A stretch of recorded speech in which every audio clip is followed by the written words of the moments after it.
Alhamdulillah hadani hada wa ma kunna laula an hadana Allah. Asyhadu an la ilaha illa wahdahu la syarika lah wa asyhadu anna Muhammadan abduhu wa rasuluh. Allahumma salli ala sayyidina Muhammad wa ala alihi wa sahbihi ajma'in. Qala ta'ala fil Qur'anil Karim, a'udzu billahi minasy syaithanir rajim. Ya ayyuhalladzina mattaqullaha haqqa tuqatih wa la tamutunna illa wa antum muslimun. Shadaqallahul adzim. Sidang Jumat rahimakumullah, marilah kita senantiasa memanjatkan puji syukur kepada Allah Ta'ala. Alhamdulillah, hingga siang ini kita masih diberi kesehatan lahir dan batin. Salawat salam katur pada junjungan Nabi kita Nabi Muhammad sallallahu alaihi wasallam beserta keluarganya, sahabatnya, tabi'in, ulama dan termasuk kita sekalian. Mudah-mudahan kelak nanti akan mendapatkan syafaat dari beliau. Allahumma amin. Pada kesempatan yang mulia ini, wasiat saya pertama, marilah kita senantiasa meningkatkan iman dan takwa kepada Allah Ta'ala dengan menjalankan semua perintahnya dan menjauhi larangannya. Di antara sikap takwa adalah menjaga hubungan yang baik dengan sesama manusia, di samping hubungan yang baik dengan Allah SWT.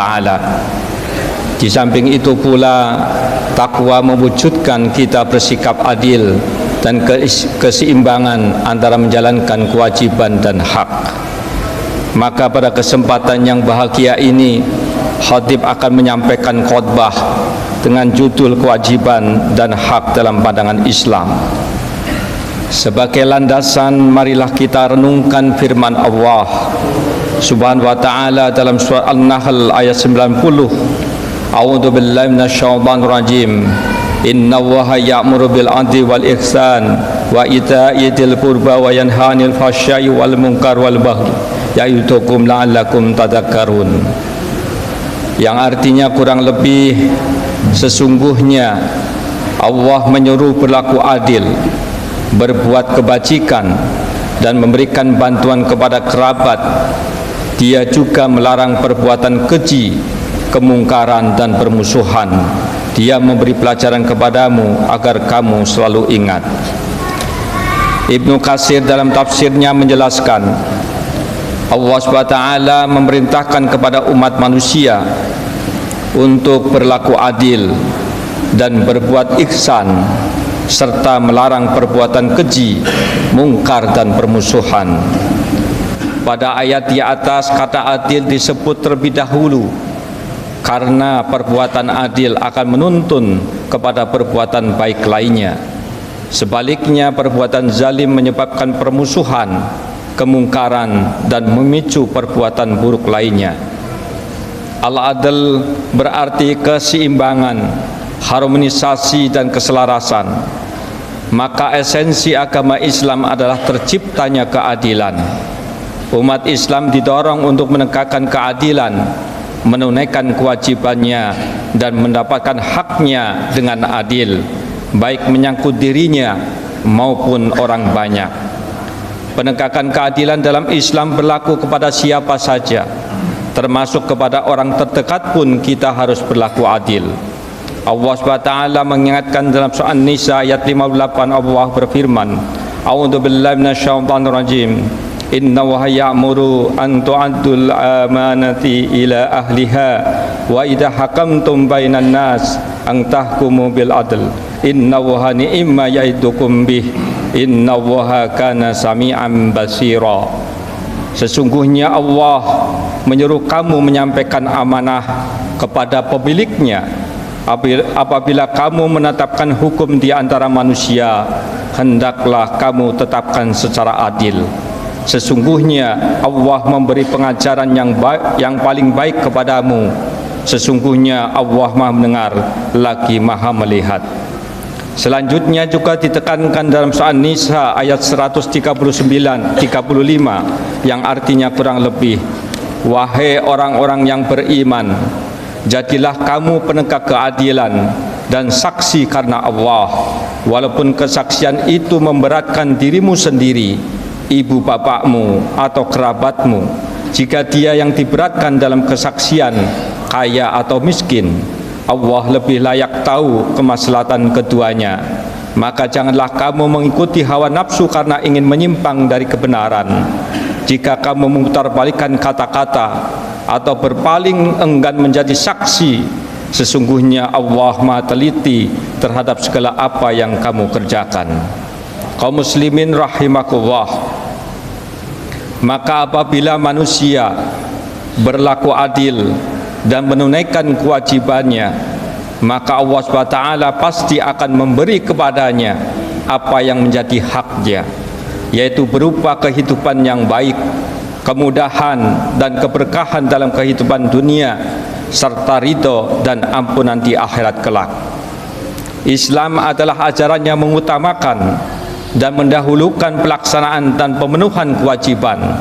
Setelah kewajiban itu ditunaikan, barulah kemudian seseorang menerima dan mendapatkan haknya dengan semestinya sebagai balasan dari amal perbuatannya tersebut. Islam tidak mengajarkan pemeluknya untuk menuntut hak terlebih dahulu sebelum ia menunaikan kewajibannya, karena setiap orang yang melaksanakan kewajiban, cepat atau lambat, baik langsung maupun tidak langsung, pasti Allah SWT akan memenuhi apa yang menjadi hak-haknya. Jamaah Jumat rahimakumullah, Islam mengajarkan keseimbangan antara kepentingan individu dan sosial. Akan tetapi dalam memenuhi hak individu adalah hal yang harus diperhatikan, yaitu tidak boleh melanggar dan merugikan kepentingan sosial atau orang banyak. Maka inti ajaran Islam, maka hidup syariah adalah melindungi 5 hal yang menjadi hak asasi manusia. Yang pertama, menjaga agama. Tanpa agama, manusia akan hidup seperti hewan yang hanya memenuhi nafsu dan kebutuhan jasmaninya saja. Agamalah yang membimbing manusia untuk mengatur kehidupan, bukan sekedar lahiriah individu saja, tetapi kehidupan sosial bermasyarakat dan akhiratnya. Maka menjaga agama adalah suatu yang sangat penting. Yang kedua, menjaga akal. Islamlah yang bersungguh-sungguh melindungi akal dari semua hal yang bisa merusaknya, baik itu melalui makanan, minuman, hiburan, dan aktivitas yang lainnya. Maka hal-hal yang bisa merusak akal manusia, Islam sangat melarang dan melindungi semua manusia agar akalnya tidak rusak. Maka Islam mengharamkan makanan dan minuman yang haram, termasuk minuman keras, termasuk hal-hal lainnya yang dapat merusak. Untuk itu kita jaga akal ini dengan sebaik-baiknya sehingga bisa berpikir secara sehat. Yang ketiga, menjaga harta. Islam mengakui hak kepemilikan individu, tetapi bukan menjadi kapitalis. Islam juga menganjurkan untuk berjiwa sosial, tetapi bukan sosialis. Islam adalah agama pertengahan yang mengakui hak-hak individu, juga menganjurkan hidup bersosial. Islam juga melindungi hak harta individu, tetapi jangan kemudian merusak hak-hak sosial lainnya. Maka Islam mengatur harta warisan sedemikian rupa, semuanya demi keadilan yang ada. Yang keempat, menjaga kehormatan. Islam mengajarkan manusia menjaga kehormatan dirinya agar tidak jauh kepada derajat seperti binatang yang hanya memenuhi nafsunya saja. Dengan ketakwaan, ketaatan, dan perbuatan baik, kemuliaan manusia akan terjaga. Maka dari itu senantiasa kita ingat kepada Allah Ta'ala, sehingga hati kita menjadi tentram dan kita mampu menjaga kehormatan diri.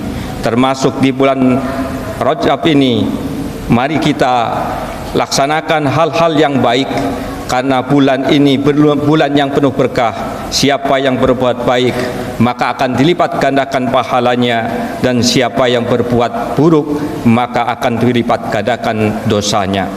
Kaum muslimin rahimakumullah, selanjutnya yang kelima, menjaga keturunan. Islam hanya memperoleh Islam hanya memperbolehkan hubungan antara laki-laki dan perempuan yang bersifat halal, yaitu dengan perkawinan yang sah, sehingga mampu menjaga keturunan yang jelas di masyarakat. Bahkan dalam Islam ada hak harta keturunan dalam warisannya. Untuk itu perkawinan yang sah harus kita jaga dan kita kedepankan, dan kita jaga anak-anak kita supaya tidak tergiur dengan pergaulan yang bebas sehingga melakukan hubungan yang tidak semestinya.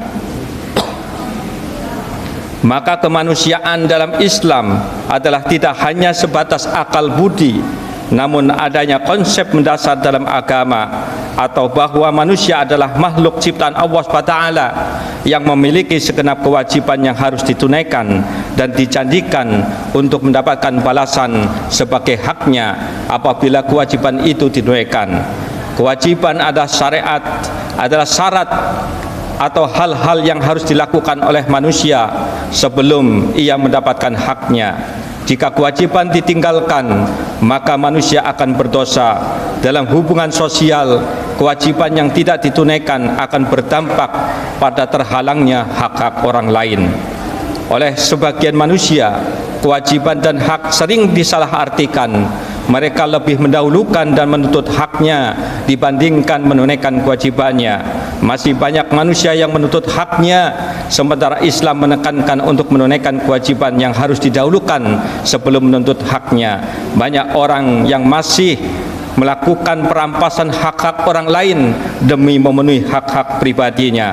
Maka dari itu Islam memandang bahwa setiap manusia tanpa memandang ras, warna kulit atau agama memiliki hak-hak yang sama yang harus dihormati dan dilindungi. Mudah-mudahan sekelumit ini menjadi pengingat kita bersama keseimbangan antara pemenuhan kewajiban dan hak-haknya. Mudah-mudahan keluarga kita menjadi keluarga yang sakinah mawaddah rahmah, keturunan yang soleh dan solehah, rizki yang penuh barokah karena kita memenuhi kewajiban dan menerima haknya dengan semestinya. Sampaikanlah walaupun satu ayat, mudah-mudahan berkah bagi semuanya. Aqulu qouli hadza astaghfirullahaladzim innahu huwal ghafurur rahim.